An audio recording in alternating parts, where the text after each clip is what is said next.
From Tally to Cali. It's time to wake up. Wake up! Wake up! Warchant.com is your ultimate Seminole sports source. And this is Wake Up Warchant, presented by Vitamin Energy. The vitamins. The energy. Now here's Warchant.com's Aslan Hajavandi and Corey Clark.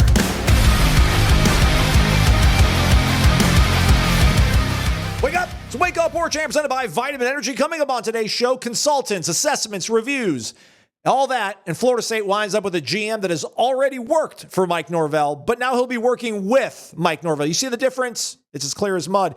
And the defections grow as FSU loses another valuable piece of its defense to the transfer portal. Wake Up Warchant presented by Vitamin Energy. VitaminEnergy.com. The holiday season winding down, but not warchantbogo. Still strong, everybody. Buy one, get one free when you go to VitaminEnergy.com.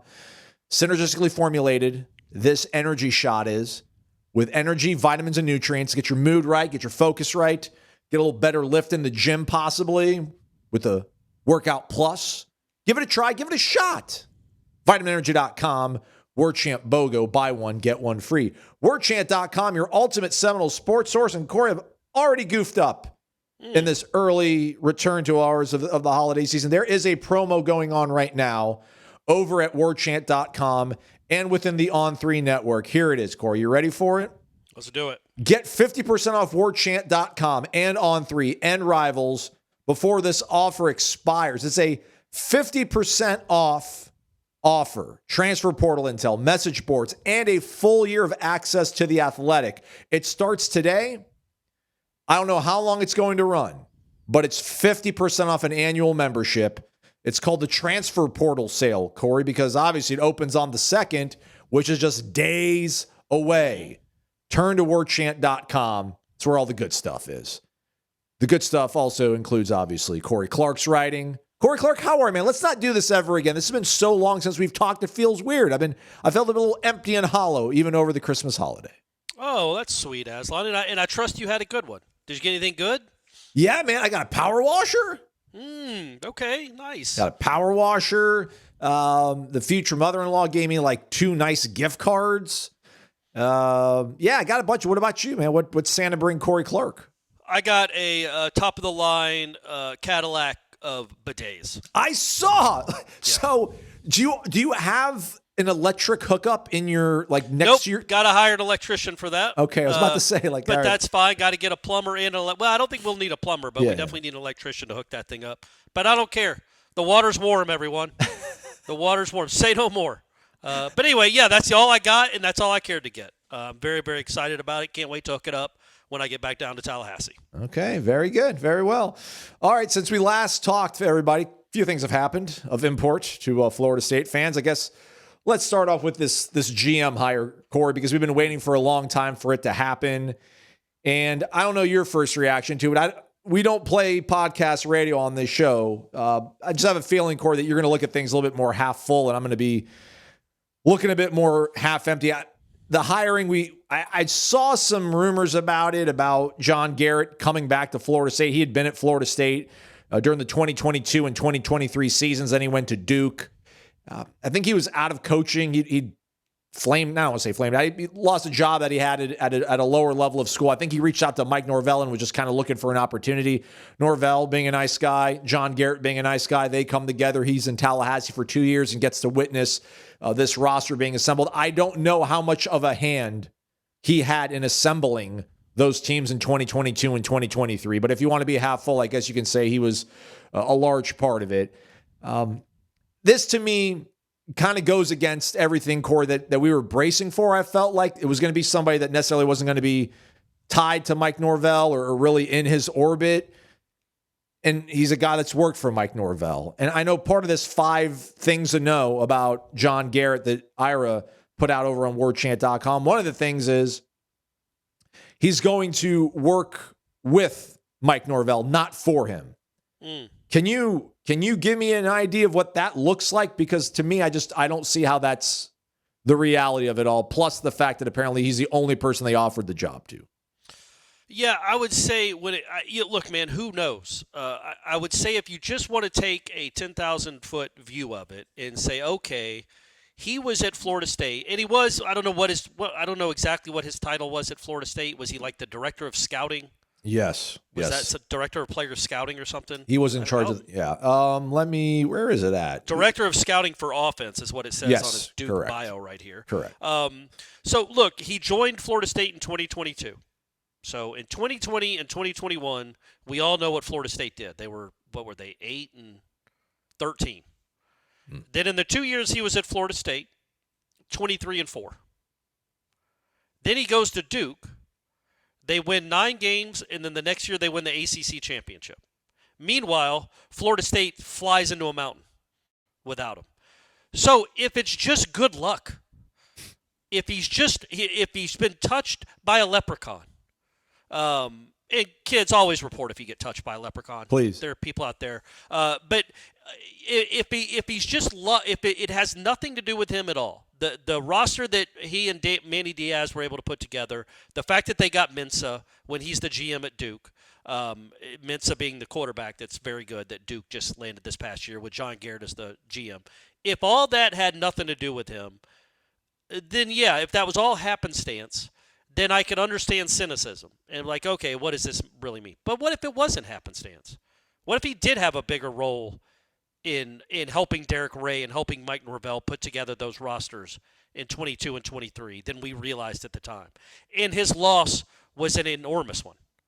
And coincided with Duke did get really pretty darn good. I mean, they won the ACC championship, and the year before they won 9 games. On his watch, that was his roster that he put together. I think what you think, and I'm speaking for you. And again, I have no idea if it works or not. I think it's a solid hire. No. I think if he hadn't had worked under Mike Norvell at all, you would probably be more excited about it, right? Like they weren't just going back to the Norvell tree. Yeah. If he had his resume, not at Florida State, but say he spent 22 and 23 at another school that won 23 games over those 2 years. Like Missouri had been really good in 22 and 23. He was there, and then he went to Duke, and immediately they became a 9-win team and then an ACC championship team. You would be like, okay, that's a strong hire. But it's because of the Norvell tree. Yeah. But it's also the role, though, Corey. I think what his role is what Rick Stockstill has been doing now, which basically – like he self-scouts the offense, right? He looks at them during practice so he can offer up tendencies. Well, that's what he did at Florida State, right? Yes. Yeah. But not at Duke. At Duke, he was the GM.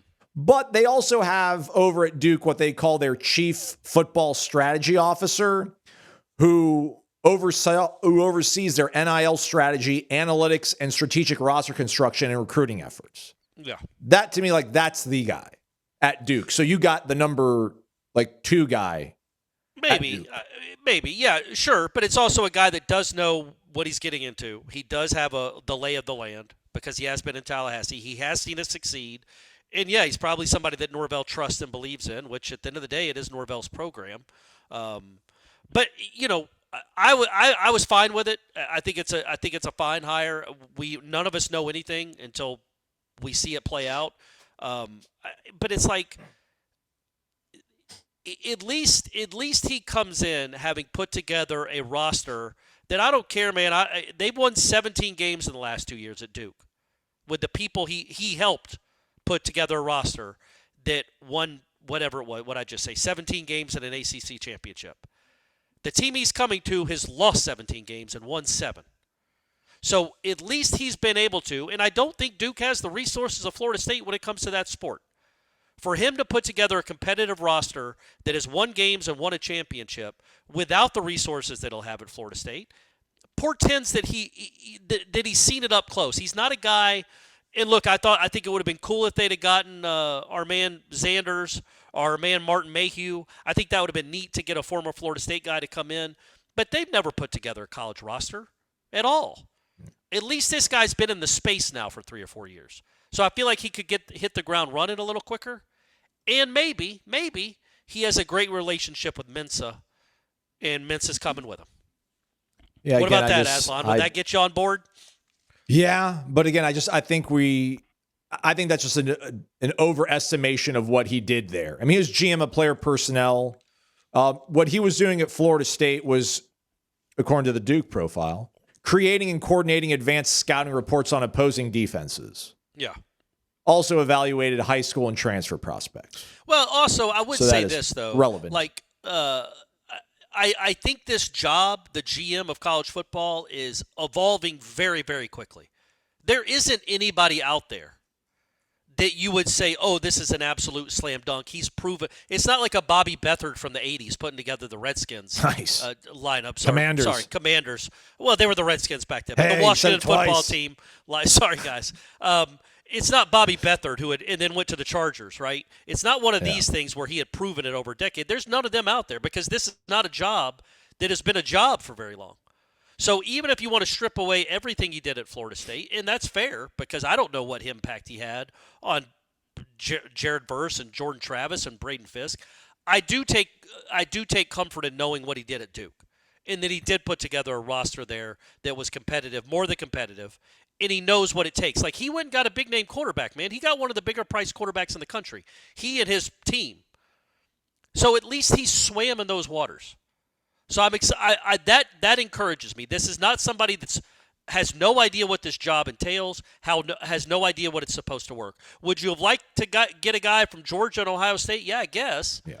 But this guy is he is a guy that put together a roster that's won 17 or 18 games over the last 2 years. And in the last quarterback cycle, went and got one of the best available, along with a couple of really good wide receivers that I don't think many people wanted. So I do like that aspect of it. And again, I guess the flip side of the cynicism or the glass half empty is like I just there was not going to be a name you heard, not you, people that aren't fired up about this, that would be like, absolutely, that's a slam dunk, can't lose with this guy.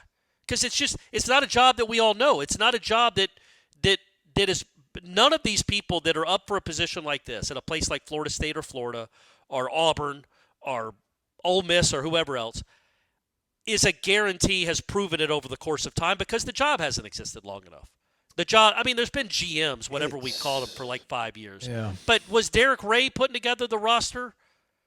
Like Derek Ray's job in, let's say, 2020, I'm going to guess was much different than his job in 2024. There's many more moving parts now than there were, and it has evolved. And so I like the fact that John Garrett was at a school that has a lot of money, but maybe not for football. In that, there are big money people he has to go deal with. There is an NIL at Duke, and a good one. Now, they spend a lot of it on another team, but there is an NIL, and I like that he has a history working with NIL because, man, and also he's been in the space now where he knows who's available already. Like, it's not like he just got into college football 4 days ago. Like, he's been keeping an eye on all this because he's been thinking, okay, I need to know who I'm going to load this roster up with. So I think he goes in with more of a working knowledge of what can help, who's in the portal, and who needs what, and what money needs to be spent on these type of players. Because at least he has a couple of years of experience doing it, even if you want to erase everything that happened at Florida State, which is fair because it doesn't sound like he was in this role at all at Florida State. Right. Again, I don't think he was largely responsible for like identifying and allocating the money to get Darian Mensah, but he was, obviously was in that room and sure had good things to say about him and, But right, if they'd have gotten the number 2 at Ohio State, couldn't you say the same thing about him? Like, well, how much did he really impact them getting Jeremiah Smith? Yeah, but Julian at Saint? Ohio State, you're amidst real true greatness for a long sustained period. I mean, he was at Duke for 2 years. You've essentially. Well, I'm just saying the impact he had. We don't know really, honestly, do we really? Let's keep it real. What impact do any GMs in college football have? Is it just the bag? Like, what impact does a great GM have when it comes to getting a Darian Mensah? I think it knows about allocating the right amount of money and then being able to pick the right kind of guys out there. Like, don't pick James Williams. Don't pick Squirrel White. But don't you think what he just did in the last 2 years gives you a little hope? I don't know if it was him, though. But I guess I get what you're saying, though. If we got the guy from Ohio State and we're all sitting here and gassing him up. Him either. Or we're saying that's him, yeah. A lot of this is like the timing of it, too, Corey. It just feels like the reporting says that there was a consulting firm used. There was a small group of holdovers that did not leave with Derek Ray, that stayed at Tallahassee, that have done all this stuff, that have a familiarity with John Garrett. So it's like this isn't a big reset reboot because you're bringing somebody who already has a lot of ties to this program. Plus, like what, you waited a month to hire the guy away from Duke? You're trying to tell me that after all this, it's like the internal candidate. You spent all this money on the search firm. Like, actually, just promote the interim. Your guys are good. Cut the check. Thanks. All right. See you later. Bye. All of it. I get what you're saying. I don't think it's a slam dunk. I don't think it's a necessarily a great hire. Because who knows? But we don't know. But I see what you're saying. I see why the skepticism would be there because number one, you had to go get a hiring. What did you pay that hiring firm? Yeah. 6 figures. Is there a sure. bigger scam in the country? Don't answer that. Yes, there are. But it is one of the bigger scams in the country, these firms that these schools pay hundreds of thousands of dollars to say, hey, have you ever heard of this guy, John Garrett at Duke? Yeah, he was here 2 years ago, idiot. Here's your $250,000 check. Thanks for that suggestion. Thanks for the lead. Like Mike Norvell couldn't have just texted him and said, hey, man, you up? You want to come back here? You could have saved to $250,000 or $100,000 or whatever they end up paying these firms. It's bananas. The sport of college football, the sport of college sports, and the money around it. And also the fact that it'll be some guys that were already here. It's not a complete shakeup. I get all that, and I get the fact that you waited this long to hire the guy that was there all along, that had a history, was here 2 years ago, is in your conference.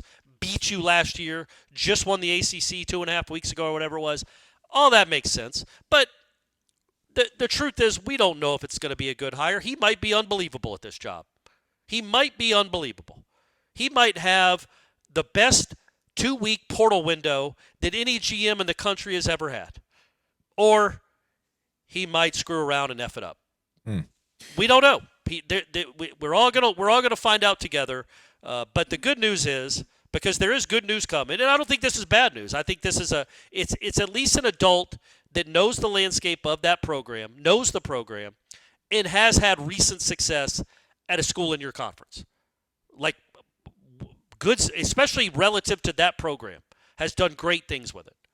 So let's see what he can do at Florida State. But the better news about all that is you're going to start bringing people into the program, players I'm talking about, here in the next 5 days. The portal opens up officially in 5 days, right? Every day there's 2 or 3, it seems like, especially on Sunday. There were like 3 or 4 Florida State guys hitting the portal, and we'll talk about them. There will be a return flow coming here very quickly. Yes, there will be. We hope you return to your regularly scheduled programming and your social calendar over at the Corner Pocket Bar and Grill. Tuesday, trivia night, coming back. Yeah. I'm assuming. Yeah, let's go ahead and say it is. Yeah. Thursday, New Year's Day, though. I don't know about bingo. So maybe this whole entire lead into this read was totally jacked up. Because, it's going to fall on Wednesday, New Year's Eve. And then New Year's night is Thursday. I can't imagine there's going to be bingo on New Year's Day because there's all the playoff games. So, we don't know. We'll do a show tomorrow. I'll get all the details for you guys. We do this, though. The menu's awesome. The food's delicious. The drink's ice cold. Very reasonably priced. Very aggressively priced. Billiards, darts, bowl season. Headquarters in Tallahassee, the Corner Pocket Bar and Grill, all the TVs displaying all the games, and that Vegas wall as well. 2475 Appalachia Parkway, cptallybar.com, the website. Ace is the place with the helpful hardware, folks. Why would you wander around a warehouse store looking for paint when you could just swing by your neighborhood Ace? In addition to Ace's award-winning service, we have top-rated paint brands. Plus, our color matching technology allows us to match any color. So stop wandering and start painting. Head to your neighborhood Ace today. In Crawfordville, your home convenience store is Ace Home Center and NAPA Auto Parts, located at 2709 Crawfordville Highway. Form and function, fit and futuristic. Ditch the old clunky stale wallet for a wallet from Ridge. Featuring premium materials for a premium feel. It'll be the last wallet you're ever going to buy because Ridge comes with a lifetime warranty. And free shipping. And a 99-day risk-free trial. For a limited time, our listeners get 10% off at Ridge by using code WAKEUP at checkout. Just head to ridge.com and use the code WAKEUP, and you're all set. I like this thing, guys. I've got better lower body mobility. Is it because I haven't been sitting on a wallet for like the last 6 months, or is it because I've been doing a little bit more mobility workout at the gym? I don't know, but it fits right into your front pocket. Piece of cake. And I'm not skinny jean guy. Okay, let's be honest. Like, I know you guys think my fashion styles might be a little too flamboyant, but I don't wear skinny jeans. But I wear slim fit stuff, and it fits perfectly. So if you got the baggy stuff, piece of cake. Front pocket, all good. When you do your check before you leave the house, you won't have to tap the back of your back. You'll just be like, front pocket, I'm good to go. Check out Ridge, ridge.com. Use the promo code WAKEUP to save 10% off your order. We're back. It's Wake Up Warchant presented by Vitamin Energy, Warchant BOGO, your promo code. All right, Corey, let's get to the list over on warchant.com's Tribal Council. All right, since we last talked, which has been a minute, Brock Glenn, which, just real quick, I hope that was his own volition he left. Because I feel like for me with Brock, it would have been what you did for us in Charlotte and then what you had to endure in Miami Gardens. Null for life, man. Like, you got a spot here, you got a home here. Can't give you a lot of cheddar, but you got a spot and you got some notoriety. But I'm hoping he's thinking I can make more money or I want to be a starter somewhere else. And I hope it was very, amicable. Because, that guy, he did some things for us. I mean, not great things, but he had to endure some things. Yeah. All right. James Williams. Yep. Not disappointed to see that go. I'm not, Yep. I very much am not the guy that when these people are like, I don't really care. Not a big deal. Like, I will admit, like, again, I think Randy Pittman, I think Jabril Rawls, like, that hurts, man. Like, those really, really hurt. And one of the ones on Sunday, I think, is a pretty big deal. So James Williams gone. Ashlynd Barker, that one hurts.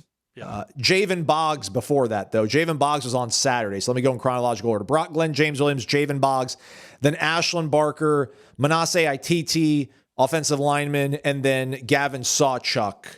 We'll see if anybody else drops as we record, but those, the most recent defections, if you will. Again, not that upset on James Williams. It didn't work out. I don't know how much money they allocated to him, but I assume a pretty substantial amount. I'm sure he was probably one of the, 10 highest paid people on that side of the football.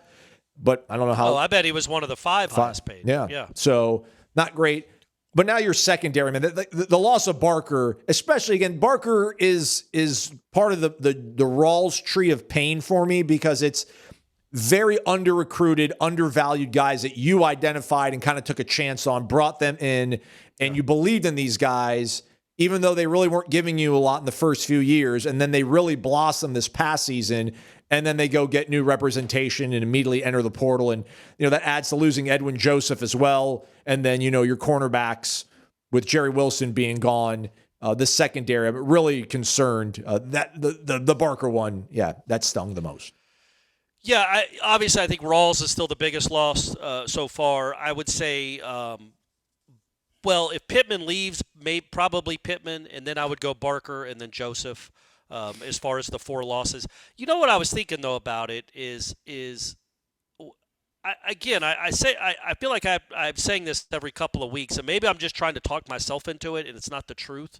But the way we view the portal, should we start viewing it like a professional free agency? I know people are going to be like, duh, of course. But in that, a lot of times a guy will get to his free agent year and then still re-sign with the team he was with. Like, I got you. You see what I'm saying? Right. He's on the free agent market, but that doesn't mean he's going to go to another team. Yeah, he's letting you know, I want to be there, but you're going to have to, sweeten the pot a little bit. And I guess what I would say to that is if the NFL had the same dumb rules that college football does, every player every year off every team would be entering the free agent market every year. And it wouldn't be like an indictment of that franchise. Wow, look, man, the Packers can't hold on to Jordan Love. He's in the portal. Well, yeah, man, because he wants to see if he can get more money. Jabril Rawls wants to see if he can get more money. So does Randy Pittman. Brock Glenn wants to see if he can go play somewhere. Javen Boggs probably wants to go see if he can play somewhere more pass-happy offense. Maybe he heard news about receivers coming in and he got upset. This is how, until they fix this is how it's going to be for every school. Now, I don't know if it's going to be to the lengths that Florida State is right now, where I think they have 24, 25 guys in the portal right now. Of those, I would say a handful are like legitimate losses, in my opinion. But then that goes back to your ability to recruit out of the high school level and evaluate. But anyway, I wonder because you haven't really lost Rawls yet. You haven't lost Joseph yet. You haven't lost Pittman yet. So let's see what the roster looks like first. When it's all said and done, or if they go to another school, and sometimes it might just be they got their salary doubled. And in the NFL, if you have a good starting cornerback and he plays out his rookie contract, and then I know the beauty of the professional leagues, Ashlynd, now that I think about it, now that I'm talking this out, they give incentive for the draft picks to stay with the teams that drafted them. Though, especially in the NBA, those teams can offer bigger contracts, longer contracts, quicker. Supermax. That's why Luka got hosed. Luka got hosed because at the Lakers, they did not draft him. He cannot get the Supermax. But most of the times, the really good players in the NFL, they don't get to their free agent because they get locked up. They don't get to their free agent season because they get locked up. In college football, good luck. Hopefully, these NILs and these collectives will start making these multi-year contracts, which would be great. So they're not, and maybe they already are. So they're not going to free agency every year. But that's where we are, man. They are entering the free agency window. It doesn't mean they're not going to come back out of the free agency window. And I think I'm really interested to see, like, once these playoff teams start getting knocked off, how many of those guys, James Madison, the whole team's in the portal. Well, they lost their coach, though. Well, no, but I'm saying but I think that's going to happen anyway. Like, that quarterback's going in the portal, no matter if their coach was staying or not. So is there in North Texas this running back who had like 30-something touchdowns. I think they might have lost their coach too. Correct. But he was going in the portal. I mean, that's just that and they have the right to. These guys, I think, are dipping their toe in to free agency to see what kind of deals they can get. Most of them, like let's just say this: a Rawls, a Pittman, a Joseph, and a Barker. Can you play that game though? Isn't that bad precedent? Do you think Kirby's going to allow that to happen? Like, won't Kirby go to these guys like, "I need you, man. Like, we'll take care of you. We'll get it figured out." Or they're like, "No, coach. Like, I'm going to enter the portal, and I'm going to leverage." I would say let's stay away from the comparisons to Georgia because but Kirby Smart's not your coach, and Georgia is not the program we're following right now. Compare it to another comparable program like Florida. It's hard because Florida's got a new coach, So like Lagway entered the portal, right? But I don't think Ball has, and they're doing all they can to hold on the ball. It's hard, man. There's nobody else that's in this situation. That dude just ran for 266 and was a first-team All-SEC guy that ran for like 1,400 yards, and they're trying to plead with him to stay. You know what I'm saying? Yeah. Like, it's crazy that he even has the option to go. Yeah. Because Saquon Barkley, it's not like the Eagles have to go, Saquon, please don't go back to the Giants. Yeah. Please don't go to the 49ers. Don't go into free agency. He's locked up.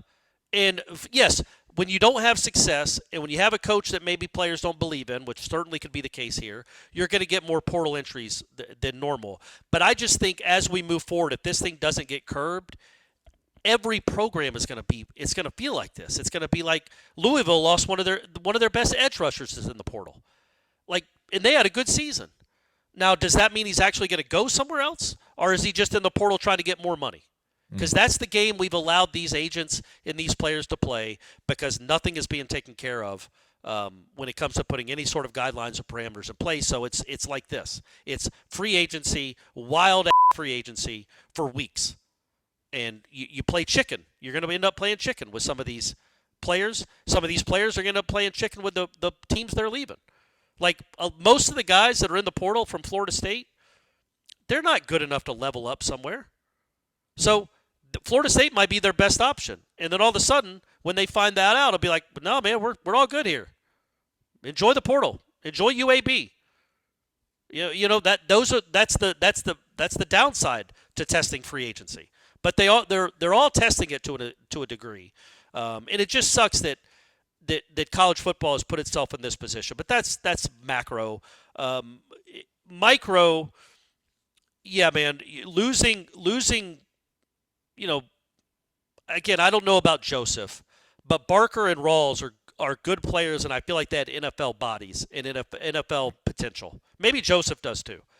But you haven't had a lot of those guys coming through your system, especially guys you recruited. And the issue you might have is and I can understand this too, because I'm not just dismissing the fact that Florida State has 25 dudes in the portal. It's not a great look. But why are they so anxious to get in the portal? Why I thought You know what I mean? Like, do they not? They just clearly don't believe in anything that's going on here. They're all chasing the buck. And are you recruiting only guys that chase the buck? They don't care at all. Like, you can't do this, even if it is a negotiation. It can't be a behind-the-scenes negotiation. Or maybe there was, and they're like, no, man, we're not giving you $500,000. Edwin, sorry. Now, do we blame Florida State for that? Because I don't. But we don't know how any of this stuff goes because we don't know who's in free agency until they're in the portal. Like when we follow these pro sports teams, we know, yeah, man, Trae Young's about to be a free agent. Or, Kirk Cousins is about to be a free agent. We know that. We know there are negotiations going on. With these guys, we have no idea how long they've been going on, what they're asking for, what the market is, and who else is interested. It's all just in the gray, and it's pretty hard to deal with, especially now in late December. I promise everyone, it's gonna be a lot more fun in about a week. You're gonna be a lot of people. You're gonna see a lot of tweets of guys wearing Florida State helmets holding a spear, saying, I'm ready. Let's go get it. But right now, it's just guys leaving. And, again, I don't think James Williams clearly isn't a big loss. Sawchuk barely played the last half of the season. Boggs, a lot of potential. We don't know what he was going to be. I think that's an interesting and a weird one to me. But, again, we don't know if he's leaving. Let's see if he's actually on the roster come January 15th. When does that thing close, Ashlynd? Yeah. 16th? 15th? 15th, I think, yeah. What a wild 2 weeks that's going to be. Yeah. So, of defensive players who played more than 300 snaps, Rawls was your second highest graded guy. Yeah. Barker was your third. Yeah. And then Joseph was your seventh. Yeah. Yeah. Not ideal. Not ideal. This goes back to Corey. But I guess you could go get another Edwin Joseph. Yeah, but no offense to him, but you can. You can go. There are Edwin Josephs floating around all over the country. I know, but you feel just Barker and Rawls are a little bit, to me, unique because of the size and the physicality and maybe that NFL potential that I don't believe that Edwin. I mean, I say that. Kevin Noles is in the league, man. He is. So who knows, man? Oh, by the way, just another guy from Jarian Jones. Makes a game-changing interception on Sunday from that team that wasn't good enough to play in the playoffs 2 years ago. Yeah. Somebody sent me this December 1st, DM'd me this. It was a link to... Somebody sliding up in your DMs, Yeah, huh? yeah. Male or female? Plead the fifth. Okay, perfect. It's from Ashlynd Barker's TikTok, which I guess he went live on.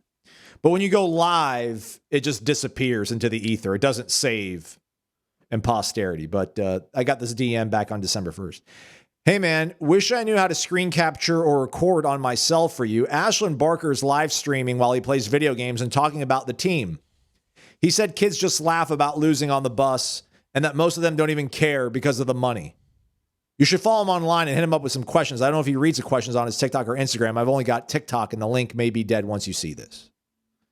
So, yeah, you had a guy who was kind of talking about people leaving and money, and it seems like criticizing that. Yeah. But now might be part of the same problem. But again, to your point, maybe this is you've got to play this game if you want to get your fair market value. He wants to go to a place that cares more about winning. Or that. Yeah. It's another way to look at it. Like, yeah, he's going to want more money because he deserves it, I'm sure, from what he was getting paid last year. Again, it's just weird to talk about stuff like this, but it's the reality we're living in. But he also might be like, he got fed up that so many guys didn't seem to care. It didn't play like he wanted to. Didn't play as hard as he played. I don't know, maybe. And that might be one of the reasons he's in the portal. But, yeah, he could also come back. We'll see that he might not get a better offer, or he might get I don't know, maybe Georgia Tech offers him $50,000 more. All right, you're going to uproot and move and to go to Georgia, and then maybe Florida State can answer that. You know what I mean? Like it's all just. I'm not saying it's all negotiation. You should assume if they're in the portal, they're leaving, but they don't all leave. And in fact, Florida State the last few years has had a couple of guys, more than a couple, but at least 3 or 4 that have entered the portal that ended up being starters that very next year at Florida State. So it's all part of the stupidity that we're living in 2025, heading into 2026. But yeah, man, that's alarming. The fact that you have a guy on your team, and we heard the stories after Stanford that people were cracking jokes. The kids in the locker room don't know how much. We're not in the locker room, so we're having to take somebody's word for it who's getting it secondhand. But clearly, There are guys in this football program that don't care that much about winning. And I wonder how specific that is to Florida State, or if that's more of just a college football problem, because there is so much money now. You know, I don't know. I can't sit here and say that. I mean, it's clearly a problem at Florida State, but it might be a problem almost everywhere. Almost everywhere. I don't know, except for the Georgias and Ohio States of the world. You know, Alabama loses one more game in November or October, which they almost did multiple times. Maybe they're cracking jokes and not caring as much about finishing the season. They're just waiting for their checks. You know, it's what we've created. Yeah. So part of Boggs' farewell read, after a lot of reflection and prayer, I've decided to enter the transfer portal to continue my journey and growth. This was not an easy decision, but I believe it's the right step for my future. Nothing but love and respect for FSU. Thanks for everything. Go Noles. Now, that feels like goodbye, you know. It does, but he could be back in next year. He could. I mean, he could come back. You know, he could go somewhere, have a good year, and then come back because Florida State somehow finds a great quarterback that he wants to come play with. Back to that thought, though, Corey, about I feel like a guy – I feel like Barker, man, like I will take him kind of at the good spin that you could put on those comments that I read from that DM about him kind of criticizing guys, laughing, and – you know, it's all about the money in terms of like, I get it, but like, I want to be around people that are focused and more driven about, you know, growth and winning and things like that. I think Rawls is in that. I don't know, man. I feel like Jabril Rawls is a guy that respects the journey, what he had to go through, the sacrifice he had to make, Florida State, taking a chance on him, developing him. You know, Edwin Joseph, to me, I know he made a boneheaded play against Stanford, and a lot of people don't like the way that he reacted when his coach, his superior, tried to speak to him. That rubbed a lot of people the wrong way. I think that kid cares a lot about winning. Like, and he's invested in this program in particular. So to see these guys that have been here for so long, I mean, Barker was here in 23. You know, yeah. Like that's what's a bit perplexing about seeing them enter and then thinking that maybe this is all just a ploy, because it feels like if you want to do that, if you poured your blood, sweat, and tears into the same place for 3 years. 1 year guy, sure, I could see it. But we will see how it all really goes down January 2nd, because, a lot of these guys might not enter. They're planning on entering the portal, right, Corey? They're planning on doing it. Yeah. But maybe conversations happen between now and then and they do not, which brings me back to the beginning of the show. Like, how is this going to work then, Corey? Again, I'm not. Garrett will work with Norvell, not for him. So I don't know, man. Like if Mike's, I want to allocate $400,000 to Randy Pittman. Randy blocks. He's a good pass catcher, runs really good routes. He's pretty much like a 90% conversion on a 4th and 1. We can do so many different things off of him. He's worth it. Like $400,000, pay the guy, write the check, let's go. Like, do we really think John Garrett could be like, I don't think so. I think we can find a guy of comparable ability for $200 and then put that money towards a defensive end and get a plus guy. Is that? I can't imagine that's how it's going to work, man. I think it'll be. Yeah, I get what you're saying. At the end of the day, man, we know the deal. Whoever gets paid the most is the boss. It's not. It's Norvell's job that's on the line. Garrett's Garrett. So Norvell will have final say. But I think the thought there is Norvell trusts him enough that he will be swayed by whatever Garrett's opinion is, maybe, to an extent, but he's also his own person, and he believes in what he believes. So who knows how this partnership will work? I'm sure you think of any good rock band. Are they with each other, or do they all work for Paul McCartney? They work with each other at times. They do help each other out. They do make suggestions. At the end of the day, Paul McCartney was making the final say on Let It Be. But John Lennon, I'm sure, contributed something. By the way, folks, you got a little downtime. It's your holidays. Watch that, whatever that Beatles documentary was that came out. I think it was during COVID. When it's Paul McCartney, I think, writing "Let It Be" on a piano, and they're just filming him do it. They recorded all these studio sessions. It's unbelievable. And Paul McCartney was running that band, by the way. Ringo was just sitting there with his flipping his sticks in the air. George Harrison I don't know that George Harrison was all that bright, and he just doesn't want to be there. And John Lennon's on heroin. So it's Paul McCartney saying, "Hey guys, can we rehearse Let It Be?" And they'll be like, yeah, sure. And then they make one of the best songs of all time. But Paul McCartney was running the show. I can't remember the name of it. It's by the guy that did God, what's his name? Sorry, horrible. 1 to horrible. 1. I think Peter Jackson. It is. Get Back. The Beatles, Get Back. It's unbelievable, folks. It's long. You better be a Beatles fan, and if you are, I assume I'm not telling you anything new. But it really is insightful and enlightening about the machinations of that band and how at that point, because John Lennon, I think, was addicted, and I think George and Ringo were kind of felt, and they were at the end of their run anyway as the Beatles, that it was Paul's show. Paul was running it, basically. And it was really fascinating to see that. Anyway, I don't think that Mike Norvell is Paul McCartney. I'm going to go ahead and say that. I don't think he's one of the best to ever do it. And I'm not sure John Garrett is John Lennon. But maybe he is. Who knows? But they will. You do have to work. You have to give some. You have to work some. And I think when you say you're working with him, it's like if they attack it as a two-pronged, I don't know, a two-pronged attack into what they're looking for at this position. And then they have real conversations. And Garrett will have an opinion that I think Norvell doesn't have to go along with because he doesn't work for Garrett, but he will take it under advisement. If Garrett's like, look, man, there aren't Randy Pittmans out there. I know we don't want to go – or how about this? Let's do it the other way because you're right. Norvell's coach Randy Pittman. If Norvell goes to Garrett and goes, look, man, Randy Pittman wants $500,000. I think he's worth it. Here's why we think he's worth it. He's awesome. He does this, and this, and we think he's great, and we think he's going to be the key to having a good season next year. Garrett could be like, look, I hear you, but we've already promised 1.8 to this quarterback. We've got this amount of money left to spend.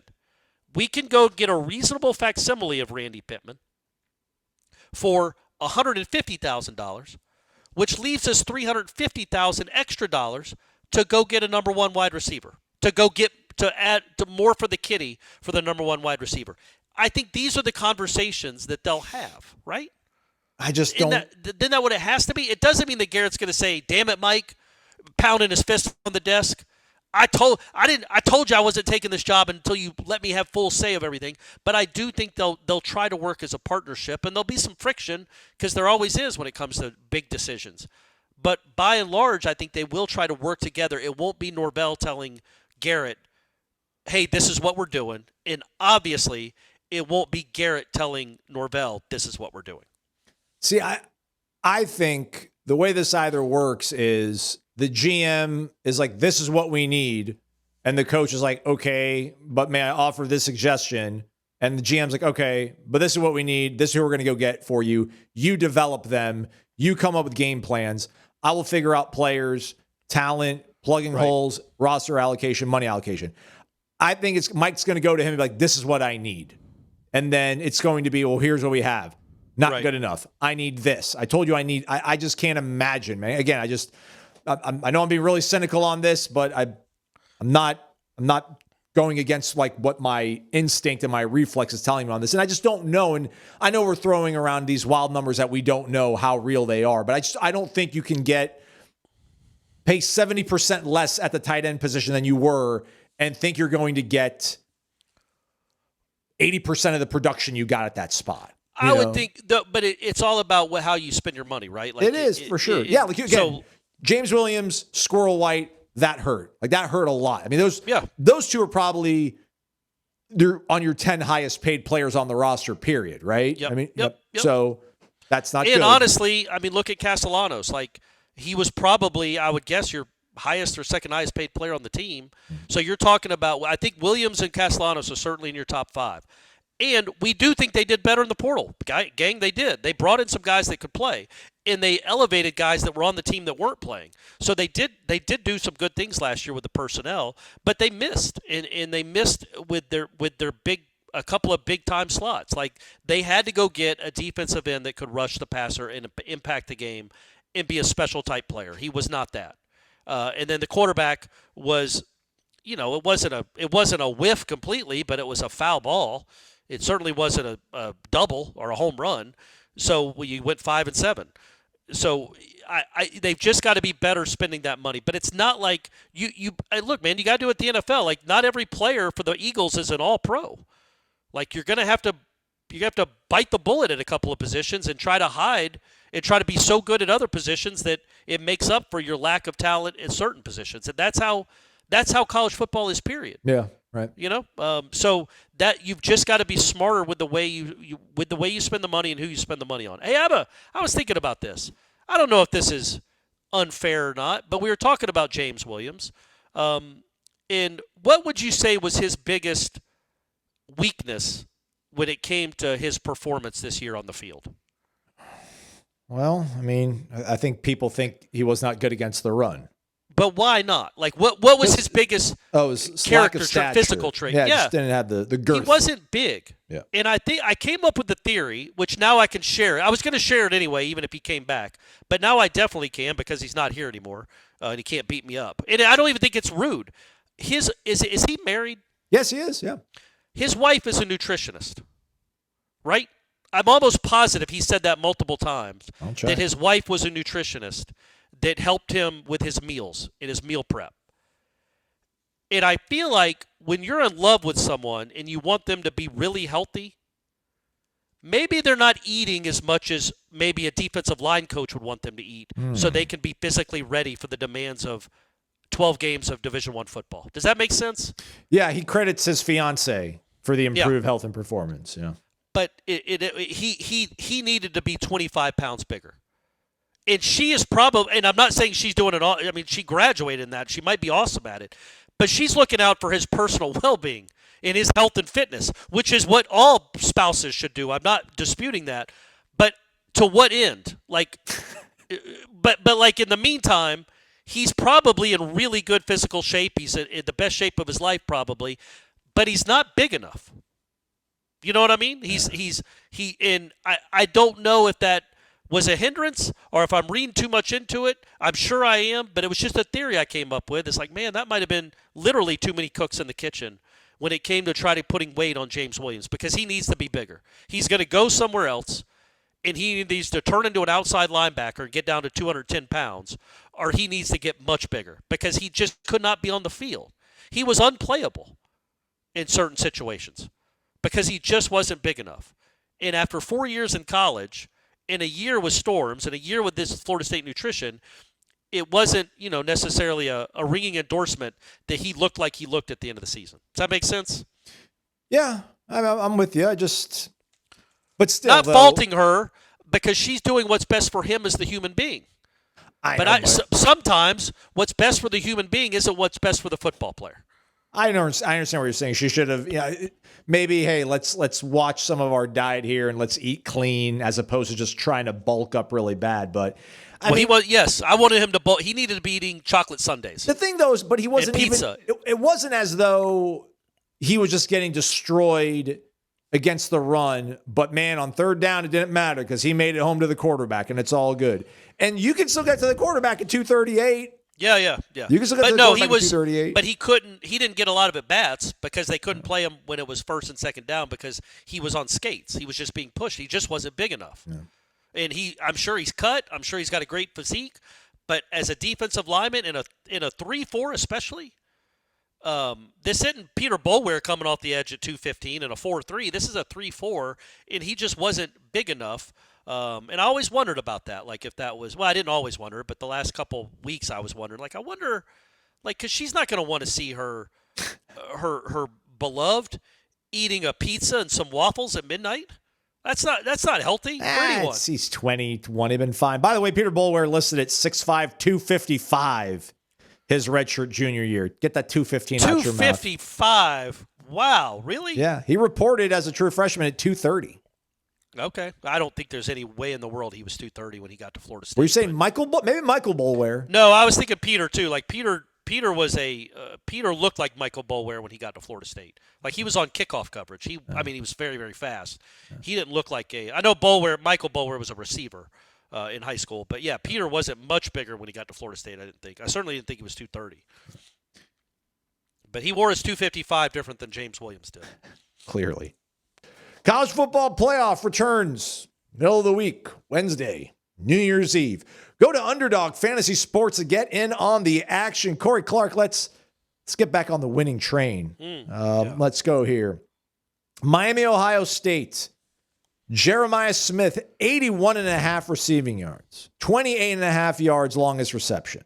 Higher, lower? I definitely want to do higher on the receiving yards. Boom. Yeah. You want your boy Carson Beck, or you want some Malachi Toney action? Malachi Toney, 62.5 receiving yards, 0.5 rushing and receiving touchdowns. Carson Beck, 194.5 passing yards, 28.5 passing attempts, 0.5 interceptions thrown. Ooh, go higher on the interception. Hey, let's go higher on that one. All right, what's another playoff game here? How about Oregon and Texas Tech? Baron Morton or Dante Moore? Baron Morton, 233.5 passing yards. Dante Moore, 228.5 passing yards. Both 1.5 passing touchdowns. Let's do lower on Dante Moore. Oh, okay. On the touchdowns or the yards? The yards. Okay, we'll do that. That's 3. Let's go with a fourth one. Let's go to another game. Let's go to Alabama and Indiana. The reigning Heisman Trophy winner, Fernando Mendoza, 233.5 passing yards, 21.5 rushing touchdowns, 1.5 passing touchdowns, 0.5 picks, 17.5 completions, 40.5 longest completion. Let's go lower on the rushing touchdowns. I think that's a gimme. Did I say that? The rushing? You said 21.5 rushing touchdowns. I'm sorry. And I'm going to hammer the lower on that. Where was the 21? Rush yards. Rushing yards. Yeah. You know what? I actually think he'll go higher on that. Okay. On the rushing yards. Boom. How about he's going to rip off a couple of scrambles. How about an 8-1 payout, boys and girls? That's right, 8-1 payout. Let's go. Let's put a good chunk of one on this one. We're gonna win. Feel good about this. Download the app today. Use the promo code WARCHANT to score $75 in bonus entries when you play your first $5. That's promo code WARCHANT. Underdog, make picks, win money. Underdog Fantasy Sports must be 18 or older, 19 or older in Alabama and Nebraska, 19 or older in Colorado for some games, 21 and older in Arizona, Massachusetts, and Virginia, and present in a state where Underdog Fantasy operates. Terms apply. See assets.underdogfantasy.com/web/play and get terms _DFS_.html for details. Offer not valid in Maryland, Michigan, Ohio, and Pennsylvania. Concerned with your play? Call 1-800-GAMBLER or visit ncpgambling.org. In New York, call the 24/7 Hope line at 1-877-8-HOPE-NY or text HOPE-NY. We're back. It's Wake Up Warchants presented by Vitamin Energy, vitaminenergy.com, warchantbogo. That is your promo code. All right, again, we're just days away from New Year's. Let's get taking advantage of that transfer portal sale, 50% off an annual membership to warchant.com. Also get that year subscription to The Athletic. And it's the transfer portal sale, Corey, because the transfer portal officially opens for business on the 2nd. And what would you set the number at, I guess, in terms of who you think from Florida State's going to leave in the next, between now and the 2nd? Like if I put the number at 3.5, would that be a good number? Yeah, I think so. You wonder what's taken so long. Clearly negotiations, right? Our agents talking to other schools, which is against the rules, but whatever. We all know how the world works, how the sausage is made. So because they last played a month ago. So if you're going to be in the portal, the portal isn't open yet. So you could have announced – I guess you're getting closer and closer, so you want to give teams like a week to do their due diligence to see if they're interested in you. So you announce it. They're going to be in the portal even though you're not officially in the portal. But, yeah, I think 3.5 is fine. I think that gets them up to around 30, which who's going to be sad that 30 players off this 5-7 team have left? But have them all – have 100 of them leave. But I think when you look at the portal and the way it's set up and what Norvell has done, and what I do believe it. I could be 100% wrong. I do believe that the trio of even without Garrett in the mix, Malzahn, White, and Norvell, now with a year working together, have a much better understanding of what they need and what they want and what they're looking for. And I do think I almost don't doubt that they're going to upgrade the roster. Right? Do you? Like, I think the roster is going to be upgraded. I don't know, man. I like Rawls, man. I like Barker. Those are two legitimate starters on the back end, and Randy Pittman. I don't know if... But number one, we don't know for sure where those guys are. But also, we don't know what safeties are in the portal. And there are different measurements. There are different weights. Like, okay, you lose a starting cornerback, but you go get an all-ACC caliber quarterback. Well, your roster's been upgraded. You're a better team. Sad. I'm not trying to piss off all the cornerbacks out there and all the DBs, but you're not as important as a quarterback. So if you go get a better quarterback, if you go get somehow Deuce stays, and then you go get a legitimate number 2 wide receiver, and Danzy is your slot guy, like a legit guy that had 1,100 yards receiving last year, you're upgrading things. And I do have belief that they're going to do that because they have to. They're not going to run it back with worse talent. They do value jobs and paychecks. So I do think that, and I think they've had a longer, literally they've had 4 months now to figure out exactly what they're missing and what they need to get better at. They can say all they want in the spring, this looks good, that looks good. They saw it in action over the course of 12 games. They saw exactly what they were deficient in and what they need to get better at. And thankfully, because this is the world now, they can go attack any of those holes that they want and fill them with really good players. Really good players. And so I do trust that even if you're going to take a few more hits, but 5 out of the 6 years that Norvell has been here, probably all 6, honestly, man, they've done better bringing in players from the portal. They've always come out net ahead. Like, it's not, when you look, I know the 2024 season was a disaster, folks. I was here. But who portaled out after the 2023 season? Not left to the NFL, but portaled out that was desperately missed. Yeah, I can't think of anyone. Yeah, there wasn't anybody. And then last year, you know, Deuce Robinson and Squirrel White, that combination was better than Jaylen Brown and Malik Benson and Destin Hill. You know, your running backs were better than what you lost. Your offensive linemen were much better than what you lost. Defensive line, yeah, that's Peyton and Jones were better than what you brought in, but neither one of them were great the year you had them. By and large, though, the roster was better. You can't argue with it. I mean, the roster was better in 2025 than 2024. They did better in the portal. They upgraded at most positions in the portal. Not nearly enough. It wasn't like they had a championship caliber team, but they did upgrade what they lost in the portal. They have to do that again. It's not. I just can't imagine they're going to be like, well, we lost Rawls, we lost Joseph, we lost Barker. Oh, here go. I guess just get that kid from Georgetown that had 55 tackles and 2 sacks. You know, they're going to have to go get real players, and they are in the market for real players. When you look at the on-3 listing of, by the way, as a complete aside, there's a Southern Miss linebacker that they're apparently in on. They had 1 million tackles. That's awesome. There's also you know who was mentioned, that Florida State was mentioned for, is the quarterback from UNLV was at Virginia. My boy Anthony Calandria. That gunslinger. That gunslinging son of a gun. I mean, and also the kid from Old Dominion. Like, they both seem to be in the mix. They seem to be in the mix for both of those two guys. Again, I don't know if they're upgrades over Castellanos. I would assume they are, but Calandria especially, because I think he's a better thrower. He's just a crazy person. He makes some crazy decisions, but God love him. He's a wild card and tough as nails. We'll see how that goes. But overall, I'm just saying, because it's so negative for so long for this whole December, that there is hope coming. There are players coming. They are going to come. And you're going to get some upgrades. Maybe not at corner, maybe not at safety. Again, Barker isn't Leroy Butler, but he was a good player that was a starter. And there might not be another guy like him out there. But you can go upgrade at multiple positions. Linebackers and defensive line especially, and then maybe at running back, definitely at quarterback, maybe at tight end.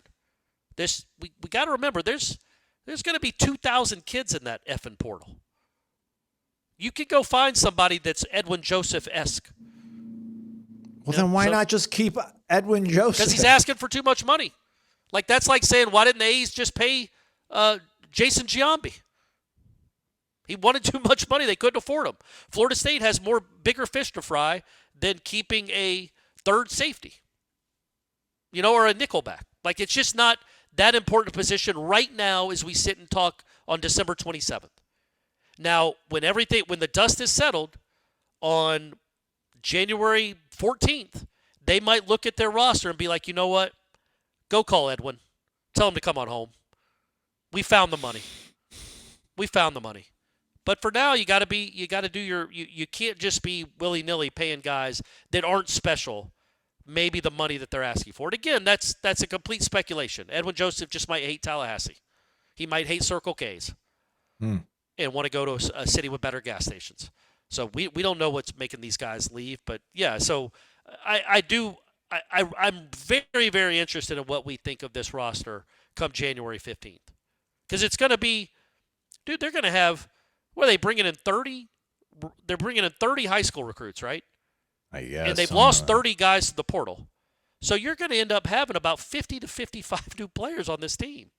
And you think that it's almost a certainty they're going to be better than they were last year? Yes, I think they'll be better.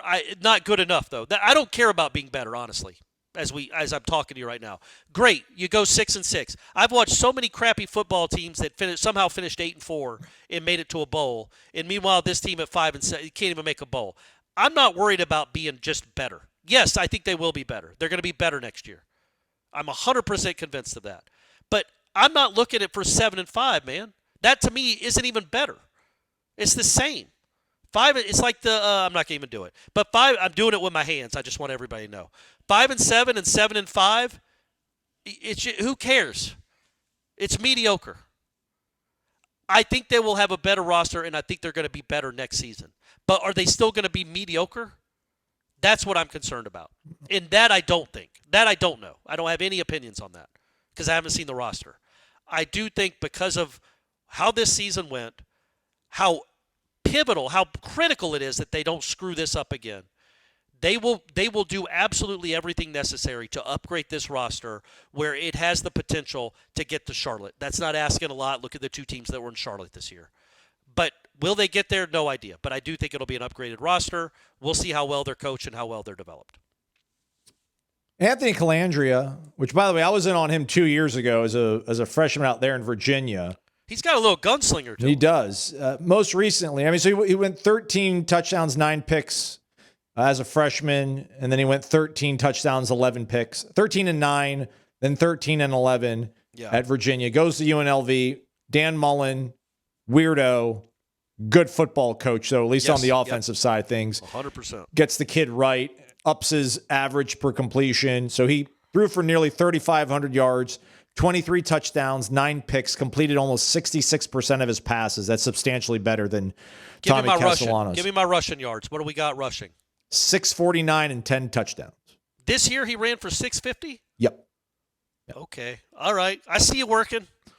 Okay. So I think he is, without a shadow of a doubt, a better quarterback than Tommy Castellanos. Now, I don't know if I think Calandria under Dan Mullen is probably a better quarterback than he is under Gus Malzahn. Correct. Yes. Correct. Yep. But that's the distinction. I think Calandria under Gus Malzahn is a better quarterback than Tommy Castellanos under Gus Malzahn. So yes. I'd be open to that. And that is the one thing. And this goes back to what we've mentioned it, I think, in every show. We're almost contractually obligated. If they get a really good quarterback, they will guaranteed be a better team. Yep. But we'll see how much. And I don't know if they'll have to pay a lot for Calandria. He went to the same high school as the infamous Jeff Cameron, Lakewood High School, Spartan, stand up, St. Pete. And Deuce Spann. Yes. Okay. Thank you, Corey. Yeah. Oft forgotten about Deuce Spann. That's right. They don't beat Duke without him probably. That's true. In 2023. So and maybe LSU that game where he threw the crazy reverse pass. Right. Yeah. So Calandria can kind of change your fortunes, but then again, like you still need to attack linebacker, you need to attack offensive line, need a pass rusher. You're gonna, even if you keep maybe 2 out of the 3, if you keep Rawls and Joseph, but if you get Rawls and Barker, you're good on the secondary. Well, let's just assume they're not though. Yeah, they're gone. That's a lot. They're in the portal. Let's assume they're gone. Yeah. You might not be as good at corner. But you'll be better at quarter. This kind of goes back to the thing, though. So Calandria, you could say, hey, man, I want to come back to Florida. I'm a Florida kid. I grew up wanting to play for Florida State, so that might be the exception. But, if you come to Florida State, they lost all these guys. That whole new offensive line. They're losing all these talented defensive backs.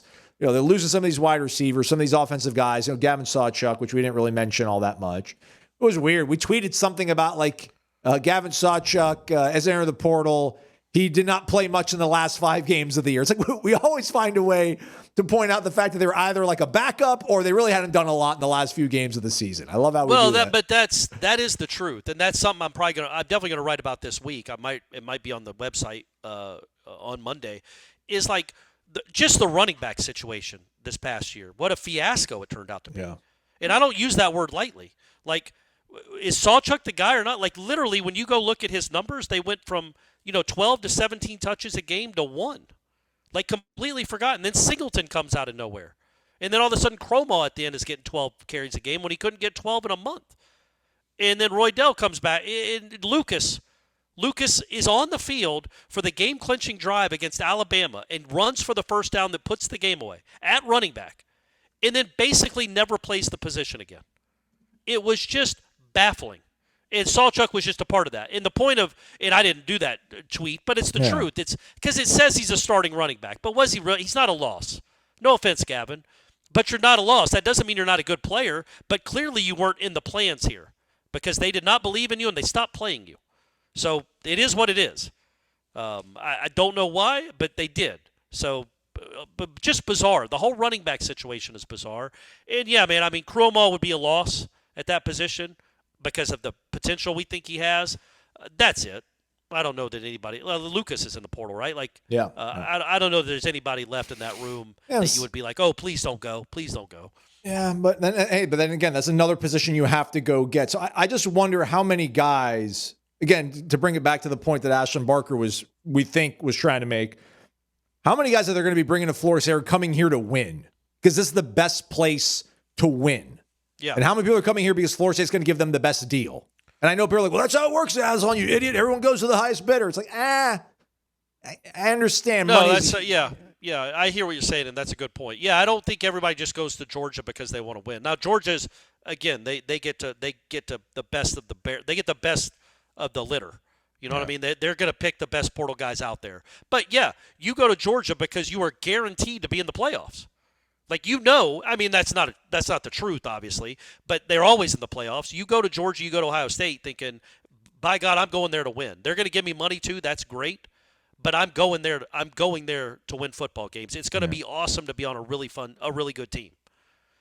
When you're struggling like Florida State is, man, you got to sell something else. It's like, but it worked for Texas Tech. And I know you don't have Texas Tech money, but I don't think those guys were going to Texas Tech to be like, rah, rah, let's lift the Red Raiders to heights they've never reached. It was like, wait, they're offering me what? Where is it again? Lubbock? All right. Well, I'll go. We'll see how this goes. Like, so it can work that way too now. Like, I don't think those guys went to Texas Tech just to go win football games because they love the Red Raiders. They went because they got paid. There are sure things, though. I mean, I wonder how many you're right. Can Florida State get sure things, Yeah, they need to. Yeah. They effing need to, Aslan. Sorry to use harsh lettering. But they need to, buddy. By God. Okay. All right. Let's do a mailbag show. Hey, shout out to Clemson, by the way. What happened? What happened to Georgia Tech? Good showing. Georgia Tech, too, disaster. Look, man, when Haynes King can't run, if that's not if that's not a part of their game plan, they're going to struggle. They're going to struggle. I think he's a good coach. They're a tough team, but I think they're more led by that quarterback than they are. And that kind of goes to my whole point that I've been making. Not that I dismiss what Norvell has done and the damage he's done, but you get a quarterback in, that's as important Haynes King is more important to Georgia Tech than Brent Key. I wholeheartedly believe that. On a singular year, yeah. That's what I mean. Yes, in that the last 2 years, yes. The reason that Brent Key's name came up for certain jobs was not because of his coaching acumen. He did instill some toughness, great, but it's because his quarterback was really tough and really good and would get every 3rd and 4. Every 3rd and 4. He made that team better than it was. He did that, not the head coach. Brent Key did not X and O them to 9 wins this season. That was a lot of Haynes King. And so, that's a perfect example. He identified it, though. I mean, Haynes King was kind of left for dead when he flamed out gets credit at for College it. Station. He's like, all right, I'll bring you in here. We can make this thing work. And it worked out really well for both those guys. So he gets credit for it. I just think it's those are the unicorn programs anymore that can win in spite of having average quarterbacking. No. That doesn't usually happen. You look around the state, and then you look around the conference. Like, you got a good quarterback, you got a chance. And quarterbacks are more important, in my opinion, in 2026 college football. Having a really good quarterback is more important for that singular year than having a good head coach. Quarterback can erase a lot of deficiencies. We saw that. I don't know how anybody could argue. We saw it in 2023. That quarterback erased a lot of. Jordan Travis was so good, and look, Jordan Travis wasn't like a Heisman contender, and he's not an NFL quarterback, but he was so good as a college quarterback. We didn't realize the holes that team had, especially on that side of the ball, especially with that offensive line, because he was so good. That's the beauty, and that's why quarterbacks get paid the most, man. That's why they're the highest paid by far. They get paid more than head coaches in the NFL for a reason, because they're really, really, really important. Also, if you guys wondered, the Old Dominion quarterback apparently is still on the radar too. So that'll be interesting, right? Like, wonder if Mike's like, I want Colton Joseph, and then John Garrett's like, well, let's hope it's not a Cam Ward DJ situation. Like, I feel like these two guys are much closer in ability, Colton Joseph and Calandria, like kind of similar players, I feel like, than Cam Ward and DJ. So if one's asking for twice as much as the other one, it makes sense to go with the lesser version if you think they're both about the same player. But, obviously Cam Ward, you should have paid him $30 million. Also, the name of that linebacker from Southern Miss, Chris Jones. Graded out at 71.1 this past season. Played 706 snaps. Only his second year. According to PFF, 80. That's probably solo, though, right?